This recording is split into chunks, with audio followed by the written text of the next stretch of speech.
Make sure you're listening to 49er football, 49ers and Raiders this Sunday on Sactown Sports. We go out to Vegas now to catch up with the one and only Hondo Carpenter. Hondo, thanks for your time. We know you were at the joint practices today. Yesterday, Fred Warner indicated that the 49ers were not very intense. Were the 49ers, did they bring an increased level of intensity? Was either team more intense in the joint practices today, sir? Well, first of all, thanks for having me. I love your station. Anytime I'm in Sactown, I'm listening. You guys do a great job, and I always love being on with you. Thank you. Appreciate it. Second of all, they were more intense today, but the Raiders were significantly better than they were yesterday. The Raiders won the first 2 days. Now, let me just say, I know in today's modern media, you don't ever know. I'm a professional journalist, so I'm not a fan of either team. I have no dog in this hunt. But the Raiders were clearly the better team both days. Yesterday, the 49ers started out better, and the Raiders just put it on and came on strong and won it. And then today, the 49ers were significantly more physical. In fact, the first play of scrimmage, Devontae Adams went down because he got tagged, and it was a very clean hit, great hit. And but the Raiders there were turnovers all over the place, which the Raiders have put a massive emphasis on. And the Raiders were the better football team. And I talked to some of the media from the Bay Area and others because I wanted to make sure I was seeing it right. I don't believe there's any bias, but I always want to be careful. And everyone was in agreement. It was amazing for me. Now, let me just say this. I have predicted San Francisco to be a dark horse Super Bowl contender. I actually think they were going to make it before this. And I know they're traditional slow starters. I believe in Shanahan.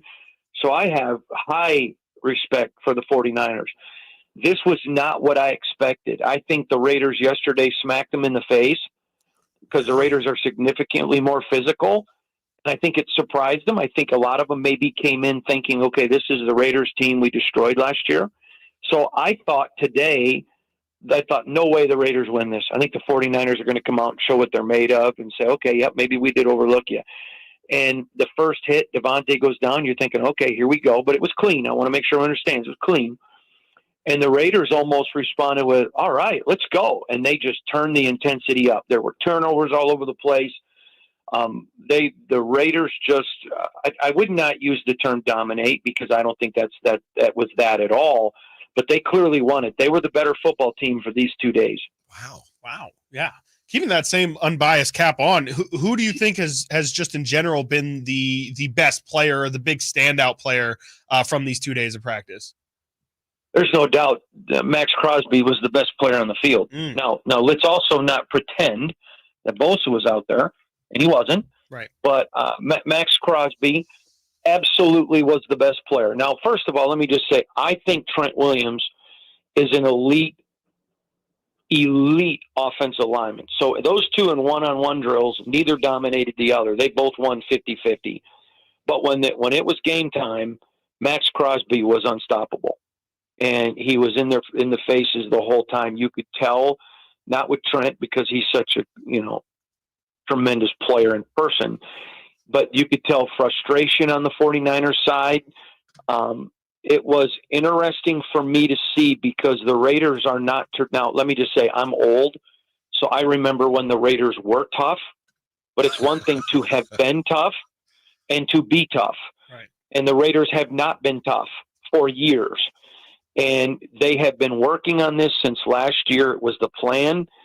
And they came in, and again, I'm not speaking hyperbole, but they punched the 49ers in the face yesterday. And I think at first it was kind of a little bit of a, wow, what just happened? But today, when they turned it up a notch, and San Francisco, to their credit, did, they're champions. The Raiders did too. And I just don't think they anyway thought that was coming. And the Raiders just came from everywhere. I mean, they've got a wide receiver room with 6 very good wide receivers, and they want to carry 5. I believe arguably the deepest wide receiver room in all the National Football League. I mean, you got an all-pro 100 Renfro, who's your third guy. Yeah. And then you turn around, and the Raiders defense, they went out this year. They knew last year, and I have an article coming in a few weeks going inside details, but they knew last year we're not tough enough. and we don't have the ability on defense to spark our team. And so they went out and they go out and get a Robert Spillane. Now, a lot of people maybe don't know who Robert is. I covered him in college at Western Michigan because I covered the Big Ten for 20 years. And this is a kid that they would hold him out of practice scrimmages because he'd hurt his teammates, not because he was a jerk. He's just so intense. Wow. And so the last 6 games in Pittsburgh last year, Robert Spillane played every down as the starting middle linebacker and every down on every special teams. So the Raiders wanted him desperately. Pittsburgh wanted to keep him. I know that for a fact, was told that from people with the organization. But because of their salary cap, the Raiders were just willing to pay him more. So now he comes in, he's the starting middle linebacker, and he has Max Crosby's intensity, different player, but that kind of intensity. Then they knew they needed somebody in the back like that, and they go get Marcus Epps, the great safety from the world champ. I mean, he's not from the world champs, but from the Eagles. And this is a guy the Eagles wanted, but they knew they just financially couldn't afford. So let me give you an example what's happened. Epps, on more than one occasion the last 2 days, has moved guys around as a safety, and those guys have either gotten big interceptions or pass breakups. You watched Marcus Peters. I mean, he just is Marcus Peters. Robert Spillane, 2 interceptions again today. None of the 49er quarterbacks look good. The Raiders' offensive line looked okay yesterday. Not great, but okay. And they looked very good today. Yesterday, again, both teams had their wins, but it was the Raiders who won it. If someone said to me, how would you describe it? And I would have said like a 17-14 game, and somebody wins on a final field goal. Today, I think it was a 28-14 win.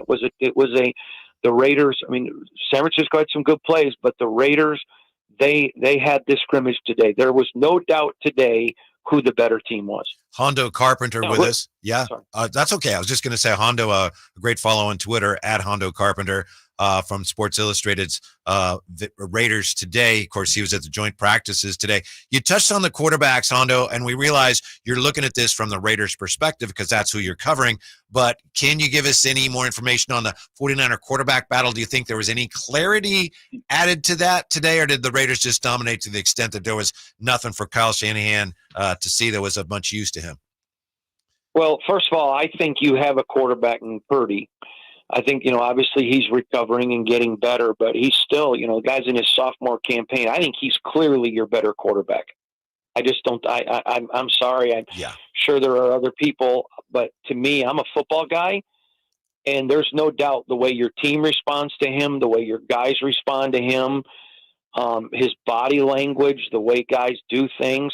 Now listen, I have no dog in the hunt. I like them both.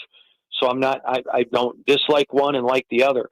But what I like about Purdy is, like, I'll give you an example today. He had a couple of times where he put some balls in good places and guys didn't make the catch. Now, one of them was because a Raider made a great defensive play, and you can't do anything about that. The other was a guy made a mistake, and watching him come off the field, the player ran to him, put his arm around him, smacked him on the rear. The defensive guys talking to him. It's clear. I've always said this. Media and coaches are going to give you opinions. Players are going to tell you truth. And their actions are going to tell you. And there's no doubt when you're around this team who your number one quarterback is. Those players believe in Purdy. You can just tell it that he's got the grip on the team. I think he's going to be fine. Someone's asked me, does it change your opinion of you thinking that this is a Super Bowl team? No. Because first of all, the Niners always start slow. But number two, Purdy's going to get in a rhythm just like he did last year. You've got one of the best coaches in all of the National Football League. You've got one of the best general managers. You got a roster full of talent, top to bottom. I get that they lost the last 2 days of joint practices, but it's also August.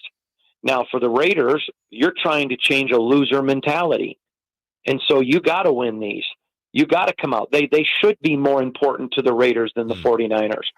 So, I got all the respect in the world for the 49ers, every part of that organization, and I think they're going to be fine, but you just got a young quarterback coming off of injury, and I think he looked a little rough. But watching your players, I would encourage your listeners, and this is one of the reasons I love your station, I love your callers, I just love listening when I'm in town, is you guys got smart fans there. It's not just people who wear jerseys. You got smart fans. Listen, you guys know, you do interviews around the country. The questions that your people ask when they call clearly tells you Sactown is an elite sports town. They get it. And watch Purdy on the sidelines when you watch the game on Sunday. I really encourage your fans, because you're going to watch his teammates interact with him. You're going to watch him lead. And I think you're going to be really impressed. And the players on the sideline are going to tell you the truth. Now, it doesn't mean they don't like the other guy. It doesn't mean, hey, we don't like Trey. No. But you can tell who they believe in. I learned this years ago. I was having a conversation with Don Shula. And Don Shula mentioned to me that when you make a quarterback decision and you don't listen to your players, you don't have any wiggle room. You can't be 99% right, because if they don't believe in the guy, it's going to get them hard to play for them. And just watch their actions with Purdy. That's the guy they believe in, and I think you're going to be fine. But the Raiders had to win this. San Francisco didn't. That's the difference of being the big dog. Gotcha. That's the difference. And so I'm not trying to hype it, but that's not. I mean, they're coming off. We were a quarterback injury away from a Super Bowl. Do we want to win it? Yes, because we're competitors. But at the end of the day, we also understand we want to be ready the second week in September. Now, the Raiders trying to change a mentality, trying to take. I mean, the first day of pads, I saw something in all of my decades around football I never saw. Josh McDaniels said, all right, we're going full bore, full pads, tackling to the ground. Never seen it. So they have put that mentality on these guys. I think the Raiders should hold their hat. They just beat what a lot of people believe is probably the best team in the NFC. Gotcha. Hondo, I apologize. We got to run. Nope, I get it. Yeah, but listen, if you're a Raider fan especially, check out Hondo's pod tonight, Raiders Today. Tremendous stuff, Hondo. Thanks for the update. We appreciate it. Enjoy the game Sunday, and we'll talk to you again soon. Thanks for having me, buddy. Absolutely. Thank you, Hondo. Coming up next, we got a salute to great coaches in the